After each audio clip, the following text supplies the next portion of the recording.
Kijiji cha Muono sehemu ya 13. Mtunzi na mwandishi anaitwa Hans Marcelin na msimulizi anaitwa Felix Mwenda.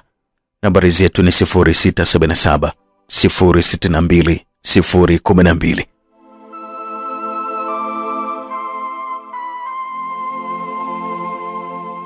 Sehemu ya 12 tulisha pale ambapo mara baada ya taarifa zile za mwanae Salama kuchumbiwa alifurahia sana Bimshamo.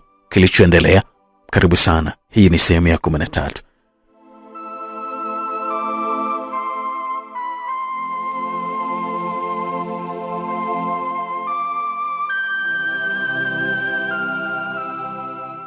Mwanangu kakua jamani, mwanangu kakua. Maneno hayo yalitumbuiza vyema eneo hilo sambamba na vigeregere. Alikuwa anafurahia sana Bimshamo. Midosho pamoja na Salama wakabaki wakimtazama bi mkubwa wao yule pasipo kumwambia lolote.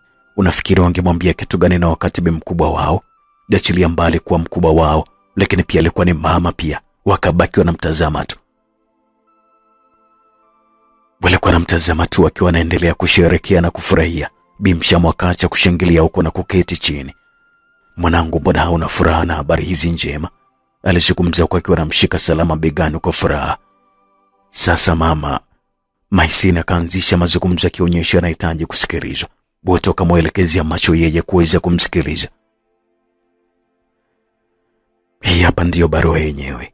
Akazungumza huko akiwa ananyosha mkono wake kwa Bimshamo kumkabidhi bahasha iliyokuwa katika mkono wake wa kulia. Bimshamo akaipokea huko akiwa mwenye furaha sana. Alikuwa anafurahia sana. Sawa baba, hii barua imefika. Ngoja msiba huu ukishapita basi ni waite wanangu wote tuisome na tutarudisha majibu. Alizungumza vile Bimshamo. Sawa mama. Basi na mimi nitarudi Ijumaa ijayo na mlengwa mwenyewe. Na pia nadhani maamuzi ya binti yanaweza kutolewa siku hiyo hiyo pia. Sawa baba. Haina shida. Basi haukupita muda mrefu, Maiseni akaomba ruhusa aondoke huku akiwa anatoa udhuru sambamba na kutoa kiasi kidogo cha pesa kama rambirambi yake. Akaondoka. Ndio hivyo mwanangu. Umeona mambo yalivyokunyokea sasa. Umetoka kupokea ukubwa, mara leo hii barua ndo kama hivyo imeletwa. Kwa kweli Mungu ashukuriwe. Alizungumza Bimshamo huku akiwa ananyanyuka pale chini alipokuwa amekaa na kuingia ndani. Midosho naye akajinyanyua pale alipokuwa amekaa na kuielekea baisikeli yake. Akaipandia na kisha kuondoka alipokuwa ametuma kazipeleke taarifa zile za msiba. Salama naye akaingia ndani kwa ajili ya kujiandaa kuelekea msibani. Hivi Salama wangu ukapatwa na nini jamani? Yaani ni kweli wa kunifanyia hivi mimi? Mbona alikuwa ananipenda? Ya wote ulikuwa ni uongo tu? Hapana. Lakini nini kimembadilisha hivi? Sio kawaida yake kabisa kupita siku pasipo kunitafuta. Yamekumbwa na nini? Yalikuwa ni mawazo ya kijana mdogo wa makamu aliyeukabidhi moyo wake kwa mwanadada wa rika lake Salama. Alikuwa anatambulika kwa jina la Sele.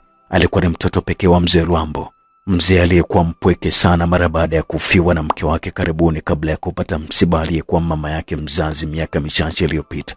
Alikuwa na waza tu Sele. Alijinamia tu kwenye kizingiti cha mlango wa kuingia chumbani kwake katika nyumba ya baba yake iliyokuwa na vyumba vitatu vya nje, wenyewe wao wanaita mabanda.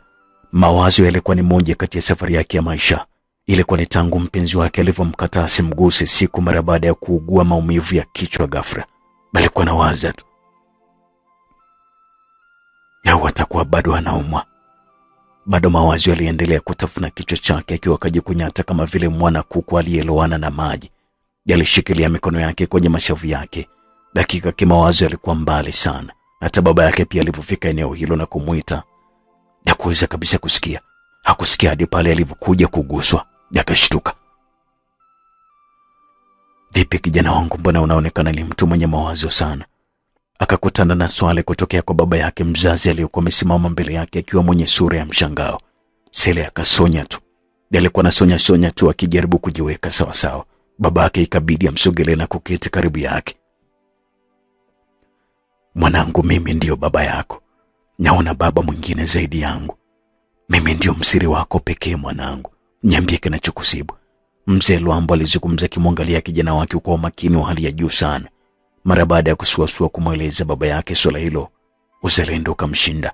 Hakuwa na msiri mwingine zaidi ya baba yake, ukizingatia kwamba hata mama hakuwa naye. Akaona ni bora tu kumweleza baba yake. Baba, ni kweli kabisa ninavyosema. Nakiri hilo kwamba sina msiri mwingine zaidi yako. Na ni wewe uliyenilea tangu nikiwa mdogo, ukisaidiana na bibi mkubwa hadi muda huu nimekuwa. Celia alizungumza na kuacha akimwangalia baba yake aliyekuwa akitikisa kichwa kukiri alilokuwa anatamka kijana wake. Akaendelea kuzungumza. Kama hilo unalijua baba, na kama ilivyo mila za mababu zetu na mabibi zetu tangu tunazaliwa tunazikuta, mojawapo ni ndoa, hasa umri ukiwadia. Celia akanyamaza na kumtazama baba yake aliyekuwa ameshaanza kufunua kinywa chake akiwa na tabasamu na hatimaye kucheka kabisa. Celia akabaki tu akimshangaa baba yake. Kichwani mwake alikuwa anajiuliza mengi kuhusu kicheko kile cha baba yake, lakini kabla hajafunua kinywa chake kuzungumza, mzee Lwambo akamwahi na kuanzisha mazungumzo. Sasa mwanangu, yani swala hilo tu ndo linakupa presha hivyo? Ni kweli wewe umekuwa na huo ndio umri wako wa kuoa. Hutakiwi kabisa kuwa katika hali hiyo. Kama umempata binti wa kuoa, basi niambie tufanye mchakato wa kupeleka posa. Mzee Lwambo alizungumza, bali kuna bashasha usoni mwake. Alikuwa amefurahia sana. Ni kweli baba unachozungumza, lakini hapo kwenye mtu wa kuoa ndio tatizo. Tatizo? Kivipi? Binti ambaye nilikuwa nikitegemea kuanzisha naye harakati hizi za ndoa amebadilika ghafla baba. Celia akazungumza kwa kiwa anaonyesha huzuni usoni mwake sambamba na kukaribia kutoa machozi. Baba yake akamtazama kijana wake kwa makini kabla ya kumtupia swali. Bali muuliza baba yake, huyo binti ni nani na anaishi wapi?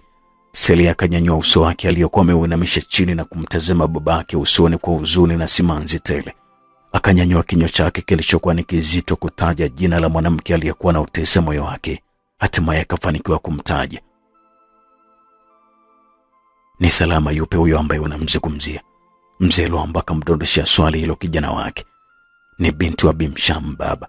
Mzee Lwambo akabaki amedua mara baada ya jibu lile kutoka kwenye kinywa cha kijana wake.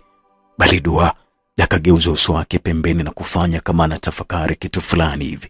Bali kuna tafakari. Hii ni bahati yangu. Ni bahati iliyoje hii, na siwezi kabisa kuichezea. Kwa kuunga undugu kama huu na Bimsham, naamini kwamba itakuwa ni fursa kubwa sana kwangu. Ukizingatia wadhifa alionao Bimsham, hii nafasi sio ya kuichezea. Lazima niipigie debe ndoa hii kwa hali yoyote ile. Alikuwa anawaza vile baba yake. Bado uso wake alikuwa akaupeleka pembeni, na alipo kijana wake akajikuta na tabasamu pana usoni mwake mara baada ya mawazo hayo. Alifurahia. Alimgeukia kijana wake aliyekuwa ameonyesha kumshangaa baba yake mara baada ya badiliko alilokuwa amelionyesha. Alikuwa amebadilika mara baada ya kutajua jina la binti aliyekuwa anampenda. Mwanangu, hilo swala limekwisha. Niachie mimi, mtamaliza kila kitu. Mzee Lwambo akatoa kauli hiyo iliyomfanya kijana wake afurahi. Kweli baba? Akauliza kwa furaha akionyesha hali ya kutoamini kabisa. Alimjua fika mzee wake kwamba huwa anakuwa ni mkali sana linapokuja swala la mwanae kuchumpa mipaka ya kimaadili. Asa iwaje amkubalie kirahisi kama vile hali ya kuwa ni tayari alishatoka nje ya kimaadili ya kuanzisha mahusiano? Hakuamini kabisa, lakini furaha ikatawala katika moyo wake. Alifurahia sana. Ila ghafla mzee akaanzisha mazungumzo na kutulia kidogo. Alikuwa anaonyesha kubadilika hali yake ya uchangamfu. Uso ule wa huzuni uliokuwa umejikunja wa mzee huyo ukaweza kurejea. Alibadilika ghafla.